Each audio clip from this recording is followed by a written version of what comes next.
नमस्कार दोस्तों, easy science board में आपका स्वागत है। आज हम पढ़ने वाले हैं लैंगिक जनन का सेकंड लेक्चर है।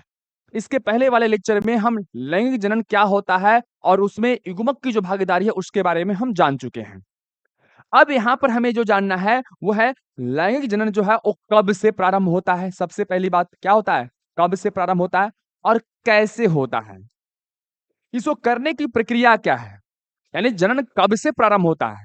पहले क्या जाने, लैंगिक जनन के बारे में जान चुके हैं। इस लैंगिक जनन में क्या होता है, नर युग्मक और मादा युग्मक जो है वो मिलते हैं और युग्मनज का निर्माण होता है। यह युग्मनज जो है वृद्धि करके शिशु का रूप लेता है। अब बात आती है कि यह जो जनन है वो कब से प्रारंभ होता है और कैसे होता है।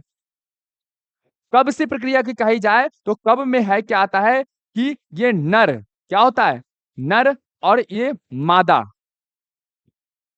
नर में जो है वो 14 वर्ष में और मादा में क्या होता है 13 वर्ष के उम्र में जो है यह प्रक्रिया जो है प्रारंभ हो जाती है। अब ये 13-14 वर्ष का मतलब क्या है, एक्चुअली होता क्या है कि जब कोई पुरुष या फिर बालक जो होता है 14 वर्ष का उम्र में आता है तो उसके शरीर में सेक्सुअल हार्मोन की उत्पत्ति होने लगती है। और सेक्सुअल हार्मोन की उत्पत्ति होने के बाद क्या होता है, उसके अंदर जो है युग्मक का निर्माण यानी शुक्राणु और अंडाणु का निर्माण होना शुक्राणु का निर्माण जो है होना प्रारंभ हो जाता है पुरुष के अंदर, यानी लड़कों के अंदर ऐसा होना प्रारंभ हो जाता है।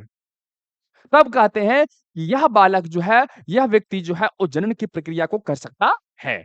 अब यहाँ पर देखते हैं मादा की बात करते हैं तो मादा का क्या होता है, जब 13 वर्ष का उम्र होता है तो उसके शरीर के अंदर सेक्सुअल हार्मोन की उत्पत्ति होती है और वह हार्मोन जो है इसके अंदर अंडाणु की वृद्धि क्या करता है, अंडाणु की वृद्धि, ध्यान दीजिएगा इस पे। इसमें जो है वो शुक्राणु का निर्माण होगा, लेकिन इसके अंदर क्या होता है, अंडाणु की वृद्धि होती है।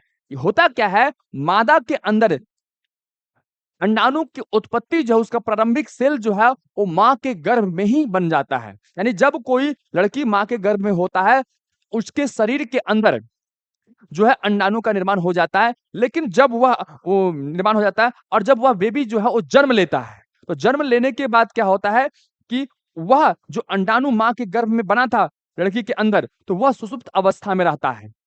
लेकिन जब 13 वर्ष का उम्र हो जाता है और सेक्सुअल हार्मोन की उत्पत्ति होने लगती है उसके शरीर के अंदर, तब वह अंडाणु पर मंथ एक जो है वो बढ़ क्या होता है, वृद्धि करता है और वृद्धि करने के बाद वो अस्फुटित होता है। इसे हम क्या बोलते हैं, मादा में हम कहते हैं कि अब जनात्मक प्रक्रिया करने के लिए क्या है, ये रेडी हो चुकी है। तो इस तरह से क्या होता है, ये अभी हमने जाना कि किसी मानव के अंदर यानी लैंगिक जनन प्रक्रिया में जो है वो कब ये होता है। अब यहाँ पे बात आती है अगला कि कैसे करता है।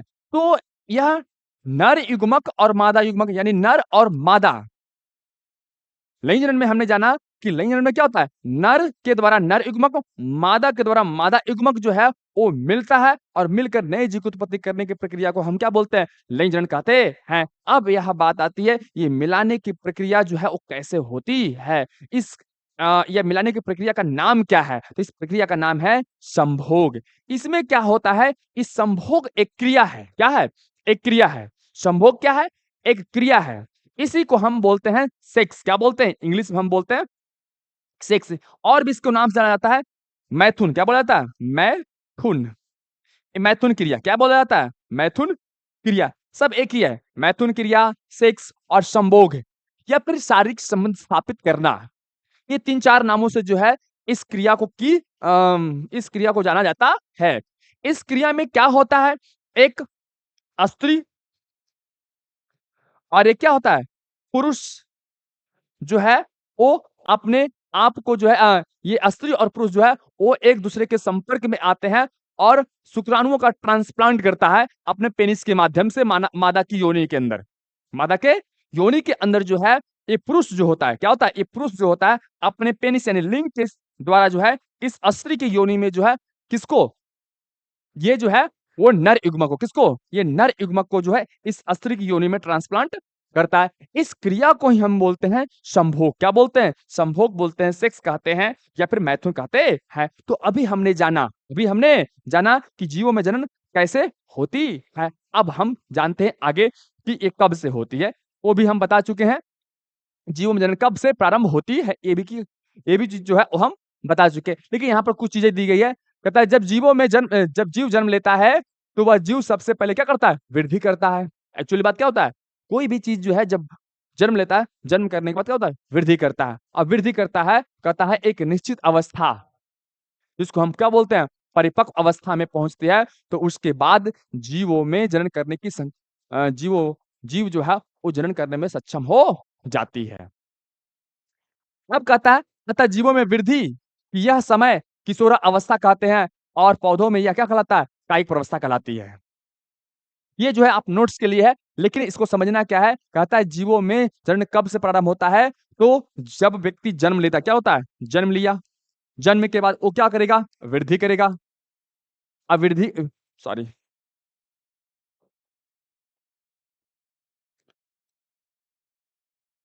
क्या करेगा? वृद्धि करेगा और वृद्धि करने के बाद जो है वो किशोरा अवस्था यानी कि युवा अवस्था को क्या करेगा? वो प्राप्त करेगा। ये अवस्था को हम क्या बोल रहे हैं? 14 वर्ष। इस 14 वर्ष की उम्र में क्या होता है? उसके शरीर का पूरा जो बॉडी जो है एक अच्छा-सा रूप ले लेता है और कहता है इसके अंदर शुक्राणु का निर्माण होने लगता है। तो वही बोलता है कि परिपक्व अवस्था में पहुँच जाती है।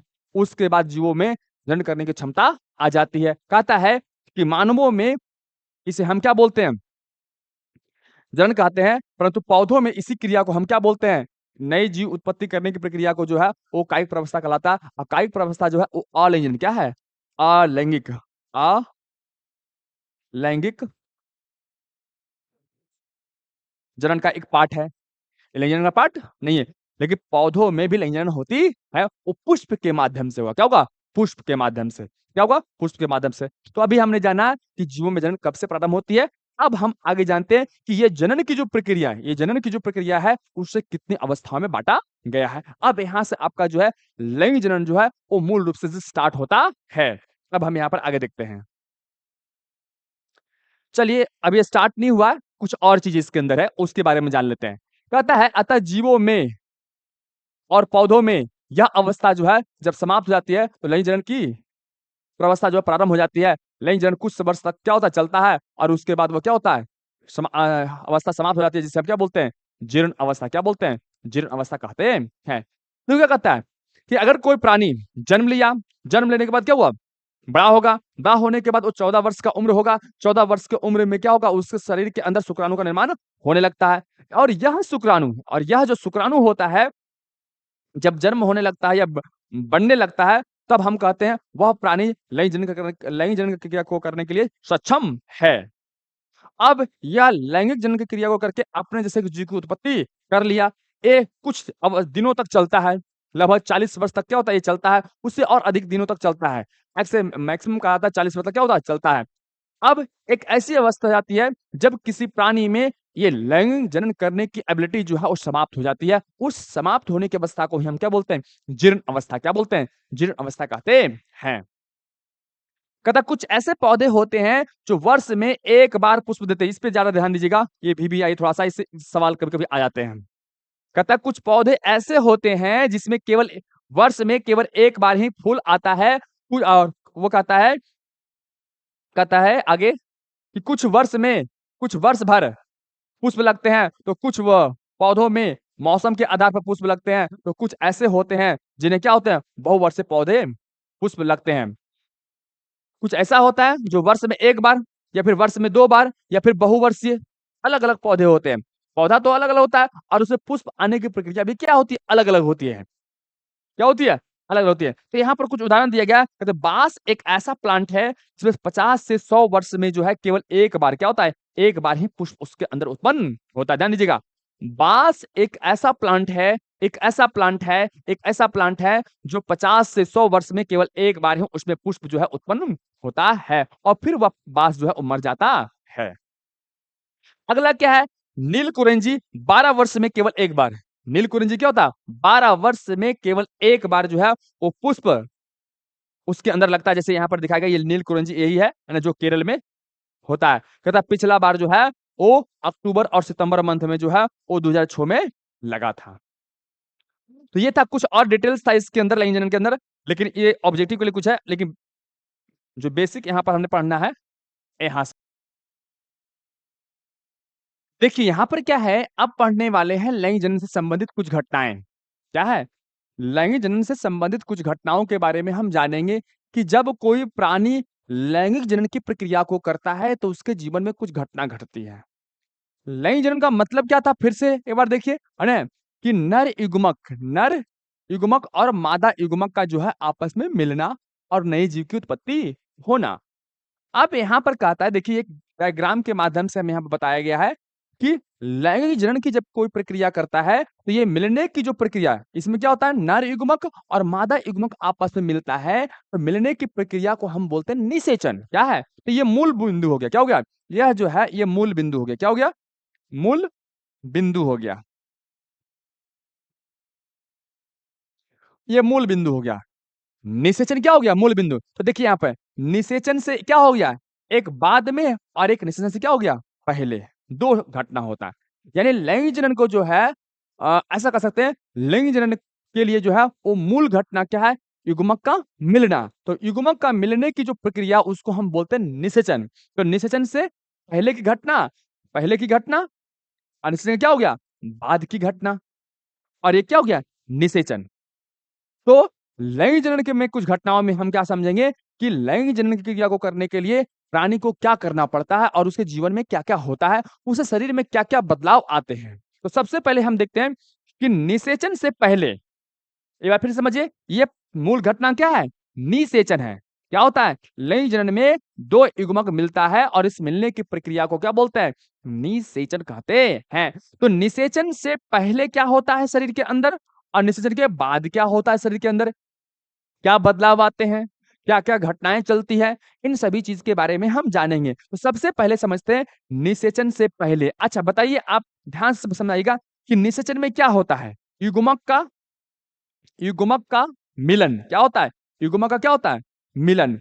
और युग्मक का जब मिलन होता है, आप सोच सकते हैं युग्मक का मिलन निषेचन में और किसमें? लैंगिक जनन में। तो युग्मक का मिलन कब होगा? जब तक कि युग्मक की उत्पत्ति नहीं होगी और कहेंगे युग्मक मिल जाएगा, है संभव? नहीं। तो क्या होगा?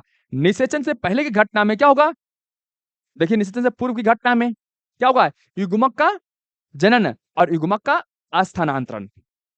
ध्यान से समझिएगा इस कॉन्सेप्ट को कि निषेचन से पहले क्या होगा कि युग्मक की उत्पत्ति होगी।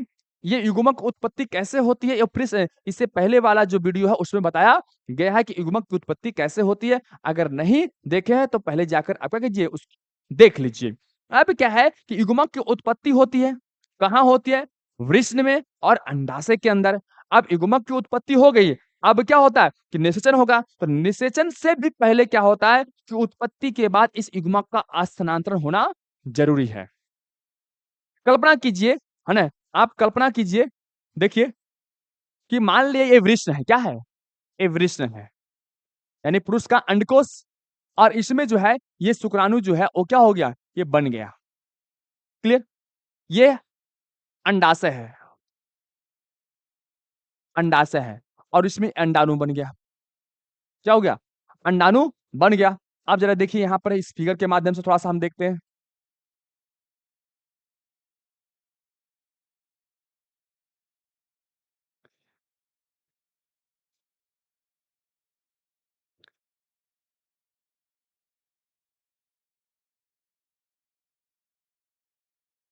अब यहाँ पर देखिए, ये हो गया अंडाशय, क्या हो गया? अंडाशय और ये हो गया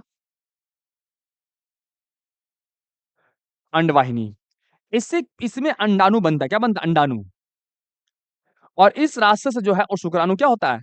वो पेनिस इसी जगह पर जो है वो इस योनि में ही संभोग की प्रक्रिया के द्वारा इसी स्थान पे जो है अपने शुक्राणु को जो है वो छोड़ता है। तो यहाँ से ये शुक्राणु जो है इस प्रकार से क्या करता है? ये ट्रैवल करता है,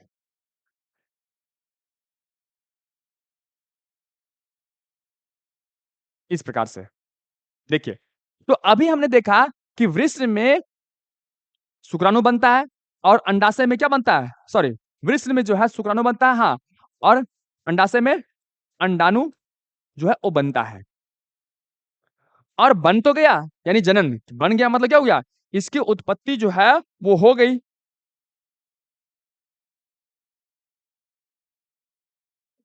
इसकी उत्पत्ति हो गई। ये क्या होगा? इसकी जनन जो हो गया, जनन। निषेचन से पहले की बात कर रहे हैं, जनन हो गया। लेकिन जनन के बाद अगर इसका अस्थानांतरण नहीं हो, अब ये दोनों को मिलने की प्रक्रिया को हम क्या बोलते हैं? जनन कहते हैं। अब जरा विचार कीजिए कि यह जो होता है पुरुष में होता है और यह क्या होता है? मादा यानी स्त्री में होता है। और ये दोनों को जो है मिलना ज़रूरी है। तो इन दोनों के मिलने के लिए एक प्रक्रिया है जिसका हम नाम है संभोग यानी कि सेक्स। इन प्रक्रियाओं के द्वारा जो है वो शुक्राणु को यहाँ पर छोड़ा जाता है, इस प्रकार से। और यह शुक्राणु गति करते हुए जिधर अंडाणु होता है यहाँ से फट कर ये निकलता है, मान लें कि यहाँ अंडाणु है और ये फिर देखिए इस तरह से इधर इधर भी ये घिसकता है और यहाँ पर आके ये दोनों क्या होता है? ये मिल जाता है।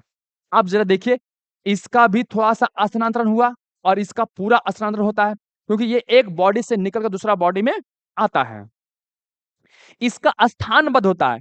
अंडाणु का क्या होता है? अंडाणु का स्थानबद्ध था, अभी इसी शरीर में है, लेकिन कहाँ है? अंडाशय में है। अंडाशय में है। क्या है? अंडाशय में है। लेकिन जब इससे निकलता है, तो अंडाशय से निकल कर ये फ़्लोपियन ट्यूब में आ जाता है। तो इसको क्या बोलते हैं? स्थान। यहाँ से सवाल भी आता है कि अंडाणु का क्या होता है? मादा में स्थानबद्ध होते हैं। ये अचल होते हैं। क्या होते हैं? अचल होते हैं। लेकिन शुक्राणु क्या होता है? चल होता है। क्या होता है? चल होता है।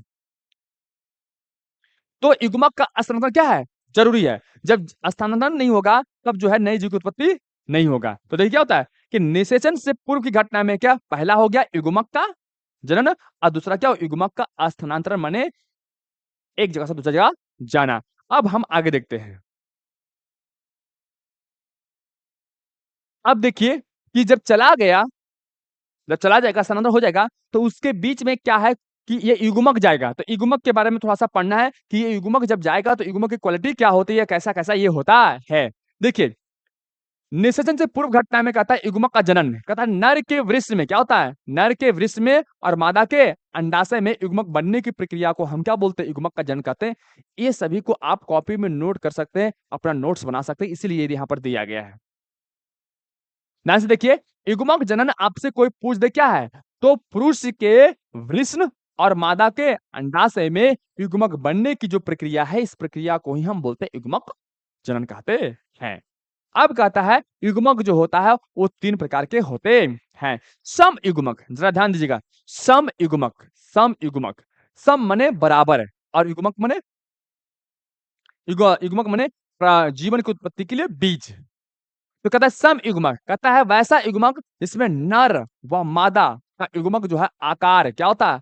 आकार में एक दूसरे के क्या होते हैं? समान होते हैं, उसे हम क्या बोलते हैं? समयुग्मक कहते हैं। और इस समयुग्मक में आता है क्लेडोफोरा। क्या है? क्लेडोफोरा यानी एक शैवाल है। क्या है? शैवाल है। और यूलोथ्रिक्स और स्पाइरोगायरा। क्या होता है? स्पाइरोगायरा। आपसे सवाल पूछेगा कि निम्न में से कौन जो है वो समयुग्मक है? तो क्लेडोफोरा जो होता है वो एक शैवाल है, यह भी क्या होता है? समयुग्मक होता है। और यूलोथ्रिक्स भी है, उसके अंदर भी क्या होता है? समयुग्मक होता है। और स्पाइरोगायरा के अंदर भी क्या होता है? समयुग्मक होता है। समयुग्मक का कॉन्सेप्ट क्या है? कि इसका आकार क्या होता है? आकार जो है वो बराबर एक दूसरे के क्या होते हैं? समान होते हैं। आकार का मतलब गोल, जैसे मान लीजिए क्या गोल है तो ये भी क्या होगा? गोल ही है। असमयुग्मक का मतलब क्या है? जैसे देखिए यहाँ पर वैसा युग्मक जिसमें नर और मादा युग्मक का जो आकार समान नहीं होते। क्या होते हैं? आकार जो है समान नहीं होते, उसे हम असमयुग्मक कहते हैं। जैसे क्लेमाइडोमोनास ब्राउनी क्या होता है? क्लेमाइडोमोनास जो ब्राउनी होता है उसके अंदर असमयुग्मक होते हैं। क्या होते हैं? असमयुग्मक होते हैं। यहाँ पर ये सभी को आप थोड़ा-सा याद रखिएगा, इम्पोर्टेंट है ना? और ये भी कि असमयुग्मक क्या होता है कि इसके अंदर जो है युग्मक का जो है आकार आकार जो है वो समान नहीं होते हैं। क्या होते हैं? समान नहीं होते हैं, उसे हम असमयुग्मक कहते हैं। असमान आकार का मतलब नहीं हो गया क्या होगा? एक देखिए ऐसा है तो एक और बड़ा है, गोल ही है, परंतु क्या है? ये असमान है। क्या है? असमान है। तो उसे आकार जो है वो समान है नहीं है। तो इसे हम क्या बोलते हैं? असम। इसमें दोनों क्या है? बराबर है। क्या है? बराबर है। क्या है? दोनों जो है वो बराबर है, उसे हम समयुग्मक कहते हैं। जैसे पे यहाँ पर देखिए दोनों क्या है? एक शेप का, एक जैसा है। तो ये क्या हो गया? समयुग्मक। और यहाँ पर देखिए क्या है? ये भी गोल है और ये भी क्या है, गोल है, लेकिन क्या है, ये अलग अलग है, तो इसे क्या बोलते हैं, असम युग्मक कहते हैं। इसका उदाहरण क्या होगा, क्लेमाइडोमोनास हो गया। नेक्स्ट देखते हैं इसके अंदर क्या होता है, अगला जो होता है विषम युग्मक। क्या होता है, विषम युग्मक। विषम युग्मक किसे कहते हैं, वैसा युग्मक जिसमें नर और मादा युग्मक जो है वो क्या होता है, आकार और परिमाण दोनों में क्या होते हैं, भिन्न होते हैं। आप यहाँ पर बात समझने वाला है, आकार और परिमाण दोनों में भिन्न होता है। यानी कि जैसे देखिए, ये शुक्राणु का आकार इस प्रकार से कुछ होता है, ठीक ना, और अंडाणु का आकार इस प्रकार से होता है। अब बताइए आकार क्या है और परिमाण भी क्या होता है, भिन्न होता है। ये थोड़ा सा बड़ा होता है, इसके अपेक्षा ये क्या होता है, ये बड़ा होता है, तो उसे हम क्या बोलते हैं, विषम युग्मक कहते हैं। इसमें किसमें होता है, फ्यूकस। फ्यूकस एक क्या है, शैवाल है, और ये किसमें होता है, मानव में, यानी कि हम लोग के अंदर जो है यही सब पाया जाता है। विषम युग्मक क्या होता है, विषम युग्मक जो है वो पाया जाता है। ध्यान से समझिएगा कि मानव के अंदर जो है विषम युग्मक, मानव के अंदर क्या होता है, विषम युग्मक पाया जाता है। और फ्यूकस, फ्यूकस एक क्या है, एक शैवाल है। फ्यूकस क्या है, एक शैवाल है। फ्यूकस क्या है, एक शैवाल है। फ्यूकस क्या है, एक शैवाल है। इसके अंदर जो है विषम युग्मक पाया जाता है। और इसके अंदर देखिए क्या होता है कि समयुग्मक क्या होता है, क्लेडोफोरा, यानी कि ये भी शैवाल है, और यूलोथ्रिक्स और स्पाइरोगायरा। इसको बड़ा ही जरूर याद रखिएगा क्योंकि एग्जाम के अंदर आता है। और असमयुग्मक में आता है क्लेमेडोमोनास, यानी ब्राउनी जो होता है, ये क्या होता है, असमयुग्मक हाँ असमयुग्मक होते हैं। अब हम आगे देखते हैं, आगे है यहाँ पर कुछ चीजें जो है निषेचन को पढ़ने से पहले यहाँ पर बीच में कुछ और चीजें हैं जिसको थोड़ा सा समझ लेते हैं, और इससे एग्जाम में बहुत सारा सवाल आता है। आप थोड़ा सा धैर्य बनाकर रखिए और इसको ध्यान समझने का प्रयास कीजिए। बड़ा ही आसान है और इसमें बड़ा ही कंफ्यूजन होता है, और इसको हम बड़ा अच्छा से समझाने वाले हैं। आप थोड़ा सा भी ध्यान बना के रखिए, है ना, क्या होगा, आपको पूरी तरह से समझ में आएगा। चलिए देखते हैं, जीवों में लैंगिकता की बात करते कहा गया है, किसके बारे में, जीवों में लैंगिकता, यानी जीव के अंदर जो है वो लिंग जो है, यानी कि नर और मादा का जो सिस्टम है वो क्या है ना। कहता पौधों में नर और मादा जनन अंग जो होते हैं, जनन अंग दोनों जब एक ही पौधों पर पाए जाते हैं तब उन्हें उभयलिंगी क्या बोलते हैं, उभयलिंगी या उभयलिंगाश्रयी कहते हैं। जीवों की लैंगिकता में जो है वो कहा गया है, जीवों में लैंगिकता यहाँ पर थोड़ा सा मिसप्रिंट हुआ है शायद, यहाँ पर होगा उभय लिंगाश्रयी। यहाँ पर क्या होगा, उभय लिंगाश्रयी। क्या होगा, उभय लिंगाश्रयी किसे कहते हैं।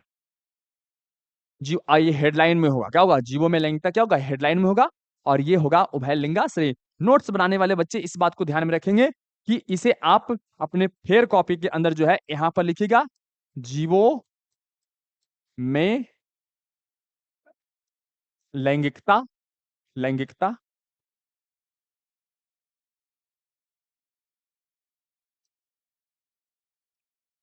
लैंगिकता,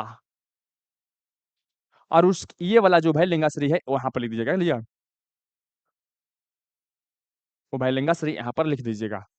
चलिए इसको हम देखते हैं, समझते हैं इस बात को क्या है अच्छा से। इसको थोड़ा सा साफ कर लेते हैं पहले, और उसके बाद हम समझते हैं इसको चीज को। इसमें बड़ा ही कंफ्यूजन होता है, इसलिए इसको थोड़ा सा अच्छा समझते हैं। उभय लिंगाश्री क्या है, उभय लिंगाश्री क्या है, उभय लिंगाश्री कहता है पौधों में, ध्यान से समझिएगा, पौधों में नर और मादा जनन अंग जब दोनों जो है जब एक ही पौधों पर पाए जाते हैं। मतलब क्या है कि एक प्लांट है, क्या है, एक प्लांट, क्या है, एक प्लांट, ध्यान समझिएगा, एक पौधा है, और एक पौधा पे नर जनन अंग और मादा जनन अंग दोनों अलग अलग पाए जाते हैं। बात समझिएगा, उभय लिंगाश्रय क्या है? उभय लिंगाश्रय मतलब अलग अलग लिंग, लेकिन एक ही प्लांट पर होगा। क्या होगा, एक ही प्लांट पर दोनों प्रकार के लिंग जो मौजूद होंगे उसे हम बोलते हैं उभय लिंगाश्रयी पौधे। कहता है जब दोनों एक ही पौधों पे पाए जाते हैं तो उन्हें उभय लिंगाश्रयी कहते हैं। जैसे उड़हल, क्या है, उड़हल, कुकुरबिट्स, मक्का, नारियल और फ्लोनेरिया का पौधा, ये ऐसा फ्लोनेरिया होता है, कुकुरबिट्स होता है ना। मक्का पे ध्यान देते, मक्का से समझ में आएगा बहुत अच्छा। देखिए ये एक मक्का का प्लांट है ऐसा, और इससे क्या होते हैं, इस प्रकार से ये पत्ते निकलते हैं, और यहां से एक क्या निकलता है, एक बाली निकलता है। और ये इस प्रकार से ऊपर जाकर जो है, यहाँ पर इसका ये मांजर निकलता है, इस प्रकार से ये फूल बोल सकते हो। तो ये हो गया नर, और ये हो गया इसमें ये हेयर की तरह, बाल की तरह होता है भुट्टा में। ये हो गया मादा।